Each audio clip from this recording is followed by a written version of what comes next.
जरा सोचिए, अगर आपको किसी घर का हाल जानना हो तो आप क्या देखेंगे?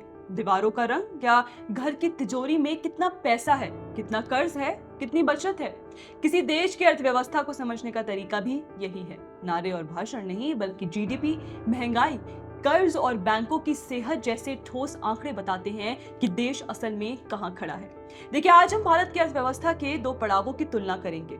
एक, मई 2014, जब मनमोहन सिंह सरकार ने सत्ता छोड़ी थी, और दूसरा, वित्त वर्ष 2025-26 यानी आज का भारत, पूरे 15 आंकड़ों के साथ, कदम दर कदम, और हर आंकड़ा सरकारी और अंतर्राष्ट्रीय संस्थाओं के डेटा से लिया गया है। तो दोस्तों, 2014 का वो साल याद कीजिए। भारत दुनिया की 10वीं सबसे बड़ी अर्थव्यवस्था था। महंगाई डबल डिजिट के आसपास मंडरा रही थी। बैंकों की बैलेंस शीट पर बैड लोन का बोझ बढ़ रहा था, और दुनिया अभी तय नहीं कर पा रही थी कि भारत को फ्रेजाइल 5 यानी कमजोर 5 अर्थव्यवस्थाओं में गिनना सही है या नहीं। देखिए, ये टैग भारत को अगस्त 2013 में मॉर्गन स्टैनली ने दिया था, जब रुपया लगातार टूट रहा था और करंट अकाउंट डेफिसिट खतरे के निशान के पास था। उस दौर में ग्रोथ तो थी, लेकिन कॉन्फिडेंस कमजोर था। महंगाई ऊंची थी, फिस्कल प्रेशर दिख रहा था, बैंकिंग सिस्टम स्ट्रेस था, और एक्सटर्नल वल्नरेबिलिटी पर भी लगातार सवाल उठ रहे थे। अब 2026 में आइए, भारत दुनिया की चौथी सबसे बड़ी अर्थव्यवस्था बन चुका है, जापान को पीछे छोड़ते हुए। यह जानकारी खुद देखिए नीति आयोग के सीईओ बीवीआर सुब्रमण्यम ने आईएमएफ के डेटा के हवाले से दी थी। 2014 में भारत की नॉमिनल जीडीपी करीब 2.7 ट्रिलियन डॉलर थी। रुपये में देखें तो तस्वीर और साफ हो जाती है।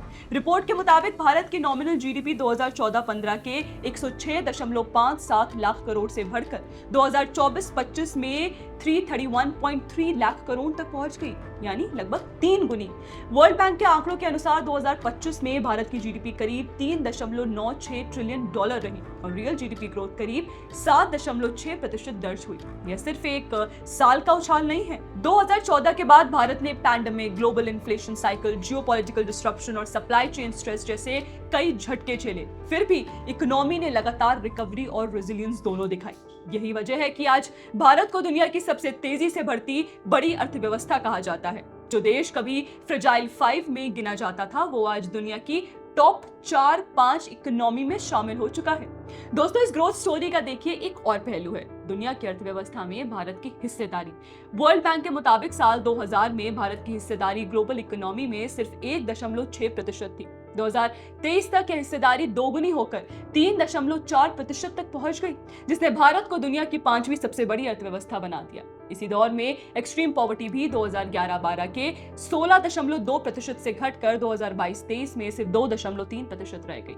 अब बात करते हैं महंगाई की, जो हर आम आदमी की जेब से सीधा जुड़ा मुद्दा है। तो सरकारी आंकड़ों के अनुसार 2004 से 2014 के बीच औसत महंगाई दर करीब 8.2% रही, जो आम परिवार के बजट को बुरी तरह प्रभावित करती थी। वहीं 2015 से 2025 के बीच औसत महंगाई घटकर करीब 5% के आसपास आ गई।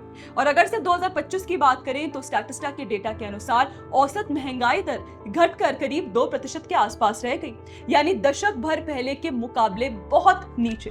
जुलाई 2026 में हेडलाइन रिटेल इन्फ्लेशन 4.45% पर दर्ज हुई, जो आरबीआई के तय किए गए टॉलरेंस बैंड यानी 2 से 6% के दायरे के भीतर है। यह दिखाता है कि महंगाई अब किसी अस्थिर झटके की बजाय एक नियंत्रित दायरे में मैनेज हो रही है, जिससे परचेजिंग पावर को राहत मिली है और पॉलिसी मेकर्स को ग्रोथ सपोर्ट करने के लिए ज्यादा स्पेस मिला है। अब आते हैं दोस्तों भारत की बाहरी माली हालत यानी एक्सटर्नल पोजीशन पर, जो किसी भी देश की आर्थिक मजबूती का असली इम्तिहान होती है। देखिए, 2014 में भारत का कुल विदेशी मुद्रा भंडार करीब 314.9 बिलियन डॉलर था। 2026 में यह बढ़कर 690 से 700 बिलियन डॉलर के बीच पहुंच चुका है, यानी 2 गुना से भी ज्यादा। फरवरी 2026 में तो यह अपने ऑल टाइम पीक करीब 728 बिलियन डॉलर तक भी पहुंच गया था। आज भारत दुनिया का देखिए चौथा सबसे बड़ा विदेशी मुद्रा भंडार रखने वाला देश है, जो करीब 11 महीने के आयात को कवर कर सकता है।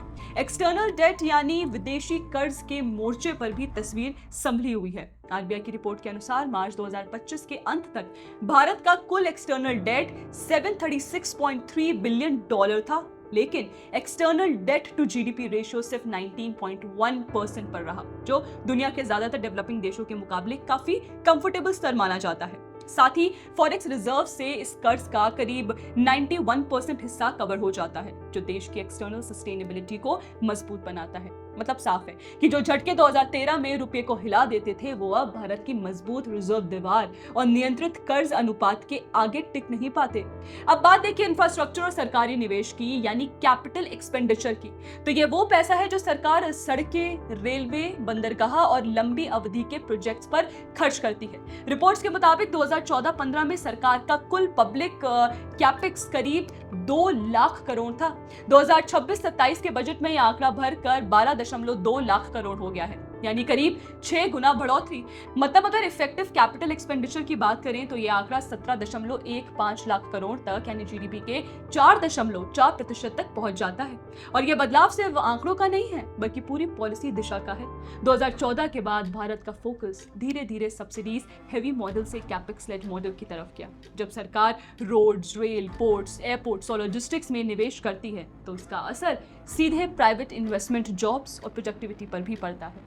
यही वजह है कि कैपेक्स आज भारत की ग्रोथ स्टोरी का सबसे मजबूत पिलर बन चुका है। अब सबसे तकनीकी लेकिन उतना ही अहम मुद्दा बैंकों की सेहत, यानी नॉन परफॉर्मिंग एसेट्स या एनपीए। तो रिपोर्ट बताती है कि 31 मार्च 2014 को शेड्यूल्ड कमर्शियल बैंकों का ग्रॉस एनपीए रेशियो करीब 4.1% था। इसके बाद आरबीआई ने एसेट क्वालिटी रिव्यू शुरू किया, जिसमें बैंकों को अपने बैड लोन पारदर्शी तरीके से दिखाने के लिए कहा गया। इस वजह से यह आंकड़ा 2018 में बढ़कर 11.18% के पीक पर पहुंच गया। यह असल तस्वीर सामने आने का नतीजा था। लेकिन उसके बाद रिकवरी, रेजोल्यूशन और रिकैपिटलाइजेशन की 4 सूत्री रणनीति के दम पर यह आंकड़ा लगातार गिरता गया। सितंबर 2025 तक ग्रॉस एनपीए रेशियो घटकर सिर्फ 2.15% रह गया, जो पिछले कई दशकों में सबसे निचला स्तर है। खासतौर पर पब्लिक सेक्टर बैंक्स में यह सुधार और तेज रहा। इनका ग्रॉस एनपीए मार्च 2021 के 9.11% से घटकर मार्च 2025 में सिर्फ 2.58% रह गया। यानी जो बैंकिंग सिस्टम कभी बैड लोन के बोझ तले दबा हुआ था, वो आज दशकों के सबसे साफ सुथरे स्तर पर खड़ा है। और ये सिर्फ अकाउंटिंग में सुधार नहीं, बल्कि रियल इकोनॉमी के लिए एक पॉजिटिव सिग्नल है, क्योंकि मजबूत बैंक ही एमएसएमई से लेकर बड़ी इंडस्ट्री तक स्मूथ फंडिंग पहुंचा पाते हैं। अब बात करते हैं दोस्तों सब्सिडी की, तो जिसे अक्सर सरकारी खर्च की सबसे बड़ी चुनौती माना जाता है। इतिहास बताता है कि 2011-12 में कुल सब्सिडी खर्च जीडीपी के करीब 2.6% तक पहुंच गया था। इसके बाद डायरेक्ट बेनिफिट ट्रांसफर यानी डीबीटी जैसी तकनीकों के जरिए सब्सिडी को सीधे लाभार्थी के बैंक खाते तक पहुंचाने की व्यवस्था बनाई गई, ताकि बिचौलियों की भूमिका कम हो और लीकेज रुके। नतीजा यह हुआ कि हाल के बजट वर्षों में एक्सप्लिसिट सब्सिडी बजट के करीब 9.3% तक सीमित हो गई है और लक्ष्य से जीडीपी के 1% से भी नीचे लाने का है। तो जब हम इन सभी आंकड़ों को एक साथ रख कर देखते हैं तो जीडीपी का आकार और दुनिया में हिस्सेदारी, महंगाई का नियंत्रण, विदेशी मुद्रा भंडार और कर्ज की मजबूत स्थिति, इंफ्रास्ट्रक्चर पर बढ़ता निवेश, बैंकिंग सिस्टम की सफाई और सब्सिडी सिस्टम में आई पारदर्शिता, तो एक साफ पैटर्न नजर आता है। भारत सिर्फ बड़ा नहीं हुआ है, बल्कि अपनी आर्थिक नींव को भी पहले से कई ज्यादा मजबूत किया है। ये पूरी कहानी किसी एक साल या एक योजना की नहीं है। भारत की अर्थव्यवस्था दशकों में बनी है और हर दौर ने अपनी भूमिका निभाई है। फर्क यहाँ पेस, प्रायोरिटी और पॉलिसी ओरिएंटेशन का है। 10 साल पहले जो देश दुनिया की फ्रेजाइल 5 में गिना जाता था, वो आज दुनिया की टॉप 4 अर्थव्यवस्थाओं में अपनी जगह बना चुका है। ग्रोथ अब सिर्फ तेज नहीं, ज्यादा ब्रॉड बेस्ड है। इन्फ्लेशन सिर्फ नियंत्रित नहीं, मैनेजेबल है। कैपेक्स सिर्फ खर्च नहीं, फ्यूचर एसेट बिल्डिंग है। रिजर्व सिर्फ नंबर नहीं, कॉन्फिडेंस बफर है। और आंकड़े इस बदलाव के गवाह हैं। नंबर सिर्फ स्कोरबोर्ड नहीं होते, वे उस डायरेक्शन का संकेत होते हैं जिसमें देश बढ़ रहा है। अगर 2014 अनसर्टेनिटी का साल था, तो 2026 इंस्टीट्यूशनल स्ट्रेंथ, मैक्रो स्टेबिलिटी और इन्वेस्टमेंट कॉन्फिडेंस की कहानी कहता है। बेशक हर आंकड़ा परफेक्ट नहीं है और कुछ चुनौतियां आज भी बाकी हैं, लेकिन दिशा साफ बताती है कि भारत की अर्थव्यवस्था एक नए पड़ाव पर खड़ी है। अगर आपको ये एक्सप्लेनर पसंद आया हो तो इसे शेयर कीजिए, कमेंट में बताइए कि इनमें से कौन सा आंकड़ा आपको सबसे ज्यादा चौंकाने वाला लगा।